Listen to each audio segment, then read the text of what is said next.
بسم اللہ الرحمن الرحیم۔ السلام علیکم ورحمۃ اللہ وبرکاتہ۔ آج ہم ایک اہم واقعہ پر گفتگو کریں گے جس میں ہرقل اور ابو سفیان کے درمیان ہونے والی ملاقات کا ذکر ہے۔ یہ واقعہ اس وقت کا ہے جب قریش کا تجارتی قافلہ شام گیا ہوا تھا اور رسول اللہ صلی اللہ علیہ وآلہ وسلم نے قریش اور ابو سفیان سے ایک وقتی عہد کیا ہوا تھا۔ ہرقل شاہ روم نے ان کے پاس قریش کے قافلے میں ایک آدمی بلانے کو بھیجا اور اس وقت یہ لوگ تجارت کے لیے ملک شام گئے ہوئے تھے اور یہ وہ زمانہ تھا جب رسول اللہ صلی اللہ علیہ وآلہ وسلم نے قریش اور ابو سفیان سے ایک وقتی عہد کیا ہوا تھا۔ جب ابو سفیان اور دوسرے لوگ ہرقل کے پاس ایلیا پہنچے جہاں ہرقل نے دربار طلب کیا تھا، اس کے گرد روم کے بڑے بڑے لوگ، علماء، وزراء، امراء بیٹھے ہوئے تھے۔ ہرقل نے ان کو اور اپنے ترجمان کو بلوایا، پھر ان سے پوچھا کہ تم میں سے کون شخص مدعی رسالت کا زیادہ قریبی ہے؟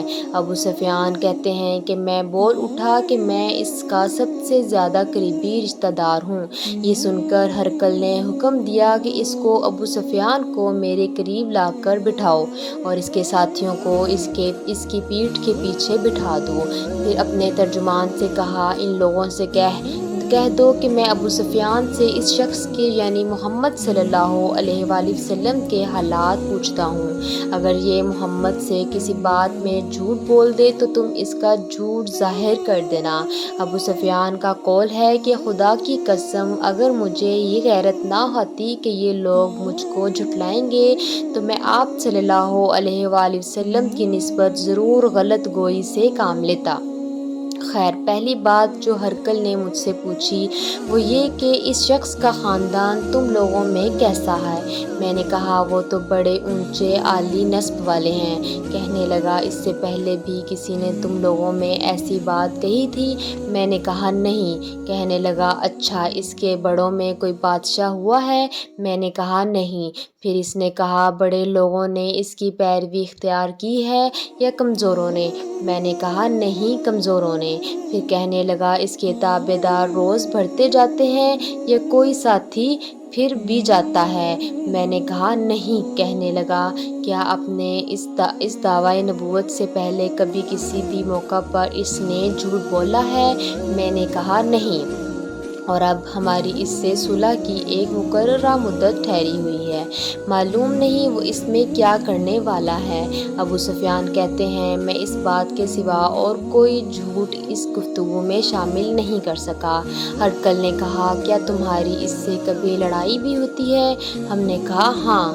بولا، پھر تمہاری اس کی جنگ کا کیا حال ہوتا ہے؟ میں نے کہا، لڑائی ڈول کی طرح ہے، کبھی وہ ہم سے میدان جنگ جیت لیتے ہیں اور کبھی ہم ان سے جیت لیتے ہیں۔ ہرقل نے پوچھا، وہ تمہیں کس بات کا حکم دیتا ہے؟ میں نے کہا، وہ کہتا ہے کہ صرف ایک اللہ ہی کی عبادت کرو، اس کا کسی کو شریک نہ بناؤ اور اپنے باپ دادا کی شرک کی باتیں چھوڑ دو اور ہمیں نماز پڑھنے، سچ بولنے، پرہیزگاری اور صلہ رحمی کا حکم دیتا ہے۔ یہ سب سن کر پھر ہرقل نے اپنے ترجمان سے کہا کہ ابو سفیان سے کہہ دے کہ میں نے تم سے اس کا نسب پوچھا تو تم نے کہا وہ ہم میں عالی نسب ہے اور پیغمبر اپنی قوم میں عالی نسب ہی بھیجے جاتے ہیں۔ میں نے تم سے پوچھا کہ دعوت نبوت کی یہ بات تمہارے اندر اس سے پہلے کسی اور نے بھی کہی تھی تو تم نے جواب دیا کہ نہیں۔ تب میں نے اپنے دل میں کہا کہ اگر یہ بات اس سے پہلے کسی نے کہی ہوتی تو میں سمجھتا کہ اس شخص نے بھی اسی بات کی تقلید کی ہے جو پہلے کہی جا چکی ہے۔ میں نے تم سے پوچھا کہ اس کے بڑوں میں کوئی بادشاہ بھی گزرا ہے؟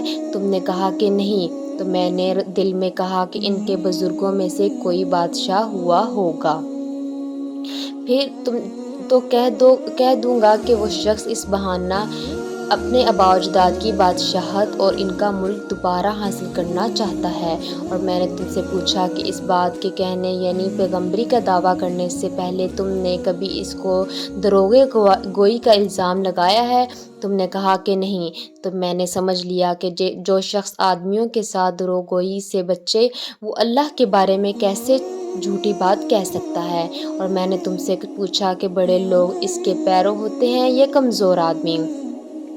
تم نے کہا کہ کمزوروں نے اس کی اتباع کی ہے، تو دراصل یہی لوگ پیغمبروں کے متبعین ہوتے ہیں۔ اور میں نے تم سے پوچھا کہ اس کے ساتھی بڑھ رہے ہیں یا کم ہو رہے ہیں؟ تم نے کہا کہ وہ بڑھ رہے ہیں، اور ایمان کی کیفیت یہی ہوتی ہے کہ حتیٰ کہ وہ کامل ہو جاتی ہے۔ اور میں نے تم سے پوچھا کہ آیا کوئی شخص اس کے دین سے ناخوش ہو کر مرتد بھی ہو جاتا ہے؟ تم نے کہا نہیں۔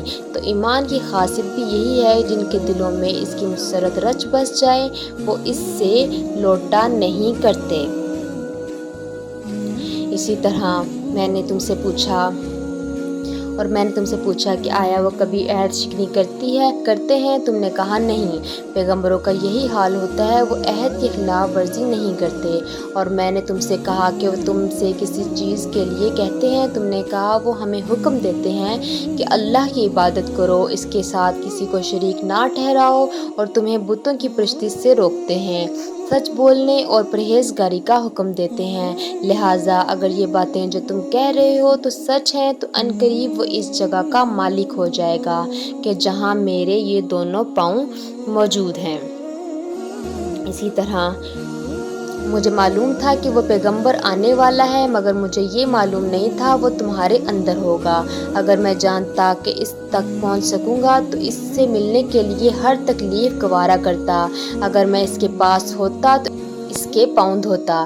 ہرقل نے رسول اللہ صلی اللہ علیہ وآلہ وسلم کا وہ خط منگایا جو آپ نے دحیہ کلبی رضی اللہ عنہ کے ذریعے حاکم بصرہ کے پاس بھیجا تھا، اور اس نے وہ ہرقل کے پاس بھیج دیا تھا۔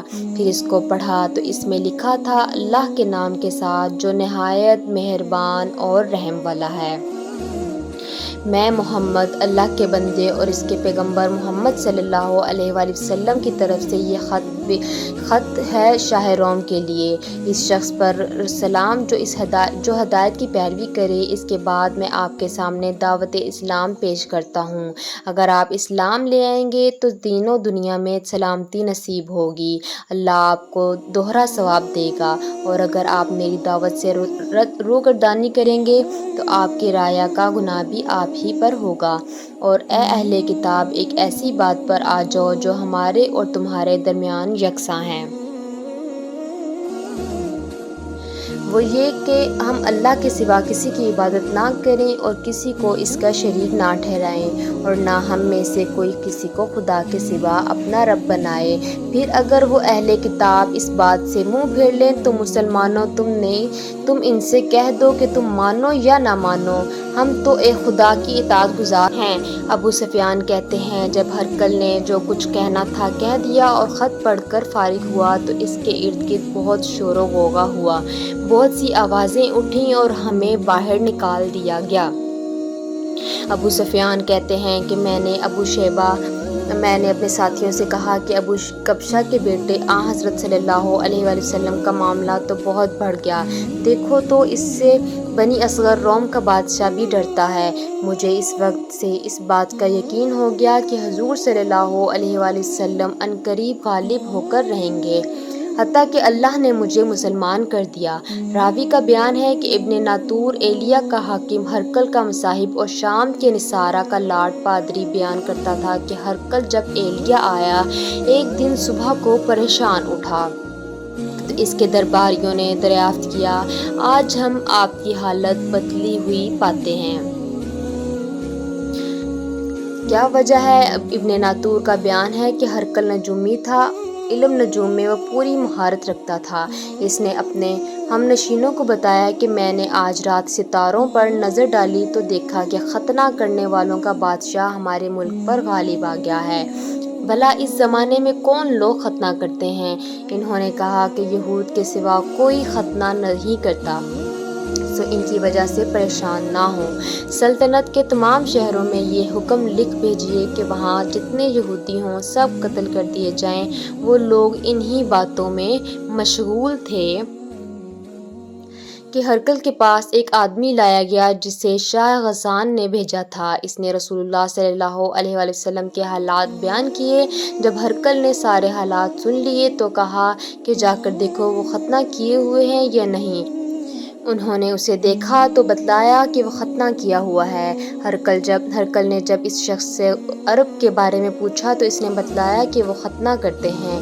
تب ہرقل نے کہا کہ یہی محمد صلی اللہ علیہ وآلہ وسلم اس امت کے بادشاہ ہیں جو پیدا ہو چکے ہیں۔ پھر اس نے اپنے ایک دوست کو رومیہ خط لکھا اور وہ بھی علم نجوم میں ہرقل کی طرح ماہر تھا۔ پھر وہاں سے ہرقل حمص چلا گیا۔ ابھی حمص سے نکلا نہیں تھا کہ اس کے دوست کا خط اس کے جواب میں آ گیا۔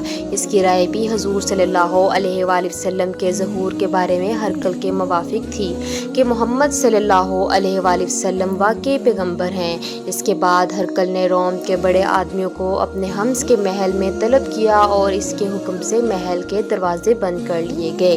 پھر وہ اپنے خاص محل سے باہر آیا اور کہا، اے روم والو، کیا ہدایت اور کامیابی میں کچھ حصہ تمہارے لیے بھی ہے؟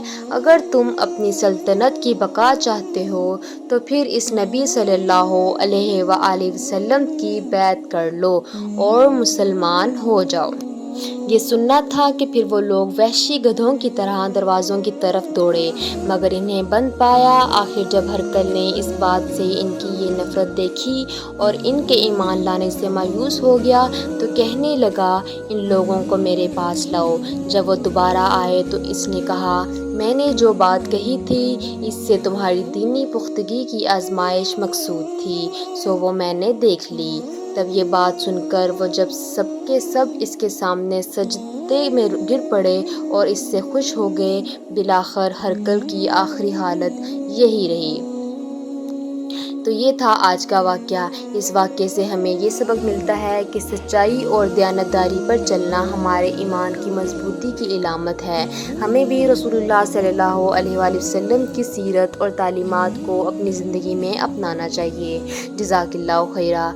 ویڈیو دیکھنے کا شکریہ۔